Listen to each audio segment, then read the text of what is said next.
Hello friends, good morning. आप सभी को नमस्ते, प्रणाम। आप सभी कैसे हैं? आई होप आप लोग बहुत अच्छे होंगे। मैं भी बहुत अच्छी हूँ। हमारे प्रयागराज मुंडेरा आश्रम के एक युवा हमारे सामने कुछ सुना रहे हैं, तो आइए आप लोग भी सुनिए। प्रयागराज की पावन धरती से मैं Anand Nishad, founder and CEO of Educa classes, आप लोगों के सामने मैं यहाँ अपने आप को प्रेजेंट करने आया हूँ। मुझे बहुत ही खुशी महसूस हो रही है इस बात की, और सबसे पहले मैं इस पूरे हर्ट फिटनेस टीम का बहुत धन्यवाद देना चाहूँगा, जिसकी वजह से मुझे यहाँ बोलने का मौका मिला। और सबसे बड़ी बात कि आज के समय में हो सकता है हमारे देश में परिवहन व्यवस्था संभालना सरकार का काम हो, एजुकेशन व्यवस्था को संभालना सरकार का काम हो, हमारे आर्थिक व्यवस्थाओं को संभालना सरकार का काम हो, लेकिन हमारे समाज में हमारी सभ्यता को जिंदा रखने का काम, हमारे संस्कारों को जिंदा रखने का काम, हमारी संस्कृतियों को जिंदा रखने का काम अगर कोई कर रहा है तो ऐसी संस्थाएं हैं। एक बार जोरदार तालियां होनी चाहिए। और उसके बाद यहाँ पे अलग अलग जगहों से मेरे प्यारे भाई बहन और गुरुजन लोग आए हुए हैं। तो सरलता एवं विद्वता की प्रतिमूर्ति परम आदरणीय परम पूजनीय गुरुजनों को मेरा सादर प्रणाम, और मेरे प्रिय भाई और बहनों आप सभी का यहाँ पे हार्दिक स्वागत एवं अभिनंदन एवं वंदन है। आज मैं जब से यहाँ पे आया हूँ मैं एक चीज देख रहा हूँ, बार बार आप लोगों को बोलना पड़ रहा है तालियां बजाने के लिए। मैं ताली बजाने के लिए नहीं बोलूंगा, बिकॉज मुझे बहुत बड़ा सीक्रेट पता है। मेरे पापा हमेशा मुझे बताया करते थे, वो सीक्रेट मैं शेयर करूंगा आपके साथ। सुनना चाहेंगे? सुनना चाहेंगे? यहाँ पे लिखा हुआ था, मैंने देखा था, और प्लस सभी लोगों के साथ बता भी, हम लोग युद्ध सेमिनार में गए सर। युद्ध सेमिनार है यहाँ पे कोई ऐसा जो 100 साल 110 साल का बुढ़ा या बुजुर्ग आदमी बैठा हो? नहीं भाई, लेकिन देख करके युद्ध नहीं लग रहे हो आप लोग। आवाज नहीं है, एनर्जी नहीं है, युद्ध है। ओके, मैं बताता हूँ, आप लोग तालियां मत बजाइए। उसका रीजन ये है, जहर जहर को तभी मारता है जब उसके पास उसका तोड़ होता है, और तालियां सिर्फ वही बजाते हैं जिनके कलाइयों में जोर होता है।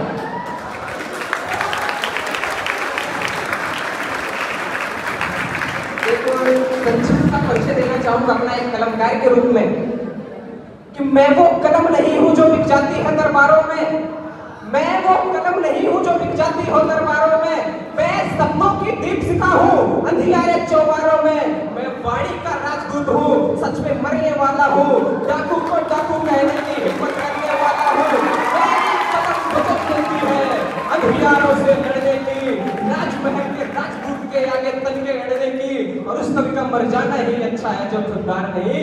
देश जले मैं कुछ ना बोलूं, मैं ऐसा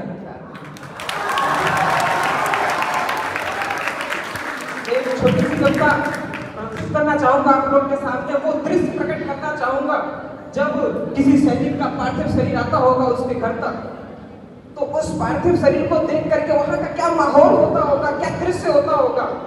जब एक पार्थिव सैनिक का शरीर आता है तो सब लोग देखते हैं, सब रो पड़ते हैं, सब सोचने लगते हैं कहाँ है, क्या होगा, किसने काटा होगा, किसने कटा होगा। जैसे उसका पर्दा हटा तो देखते से, लेकिन जहां सब लोग एक तरफ लाभ कर रहे हैं, वही साइड में उस सैनिक की एक बहन खड़ी होती है। वो बहन रोती नहीं है, वो कल्पना करती है कि मेरे भाई का साथी होगा कहाँ। और उस बहन की कल्पना को सुनिएगा कि दादी का दुलार भूला, दादी का दुलार भूला, बाबुल का प्यार भूला, मोतियों की माला मेरी आज तक ना लाया है, हो दीवाने दंग भूला, दीपों की उमंग भूला, राखी का त्योहार बार बार बिसराया है। भाभी मेरा भैया तो जन्म से भुलक्कड़ था, आज भी उसी आदत को दोहराया है, जाते समय मैया का आशीष लेने भूल गया, आते समय रणथल में शीश फूल आया है। आते समय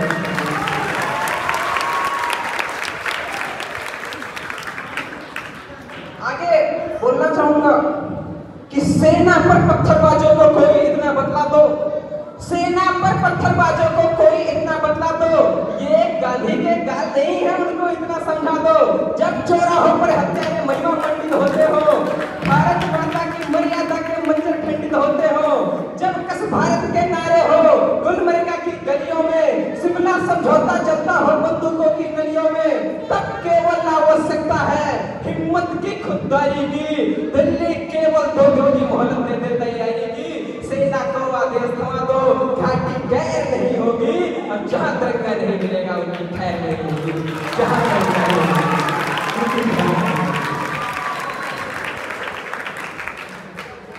कि मैं केशव का 5 जन्म भी गहन मौन में खोया हूँ, उन बेटों की याद कहानी लिखते लिखते रोया हूँ, जिस माथे की कुमकुम बिंदी वापस लौट नहीं पाई।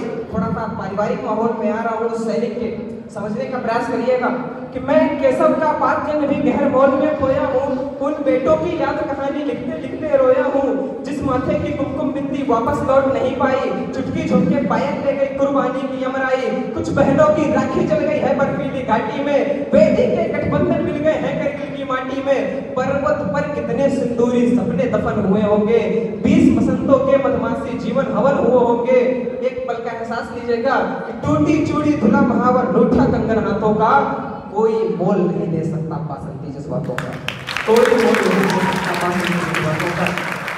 जो पहले चुम्बन के बाद काम पर चला गया, नई दुल्हन की सेज छोड़कर युद्ध काम पर चला गया, उसको भी मीठी नींदों की करवट याद रही होगी, खुशबू में डूबी यादों की सलवट याद रही होगी। और उन आंखों की 2 बूंदों से सातों सागर हारे हैं, जब मेहंदी वाले हाथों ने मंगल सूत्र उतारे हैं, जब मेहंदी वाले हाथों ने मंगल सूत्र उतारे हैं। रोई होगी चुपके चुपके कोने में, ताजा काजल छूटा होगा चुपके चुपके रोने में, जब भाई की अर्थी आई होगी सुने आंगन में, शायद दूध उतर आया हो बूढ़ी माँ के दामन में। और मैंने जिंदगी में पहली बार ऐसा सुना, मिस्टर मनोज कुमार हमारे देश का आर्मी जब वो शहीद हुआ, शायद आप लोगों ने भी सुना हो कि उनकी पत्नी शादी वाले दिन का जोड़ा पहन करके उन्हें शमशान तक छोड़ने गई अर्थी को पकड़ करके। तो मैं उनके लिए बोलना चाहूंगा कि वो विधवा पूरी दुनिया का बोझा सिर ले सकती है, जो अपने पति की अर्थी को भी कंधा दे सकती है, जो अपने पति की अर्थी ऐसे हर देवी के चरणों में सिर झुकाता हूँ, इसीलिए मैं कविता को हथियार बना के गाता हूँ, इसीलिए मैं कविता को हथियार बना के गाता हूँ। बहुत बहुत धन्यवाद। बहुत बढ़िया, बहुत बढ़िया। तो फ्रेंड्स, आपने हमारे युवा के जुबानी आपने सुना, कितना अच्छा लगा आप लोग कमेंट के माध्यम से ज़रूर बताइएगा। मुझे पूरी उम्मीद है आप लोगों को बहुत पसंद आया होगा। और जो फ्रेंड मेरे वीडियो पे पहली बार आए हैं तो मेरे चैनल को सब्सक्राइब कीजिए, वीडियो को लाइक और शेयर कीजिए।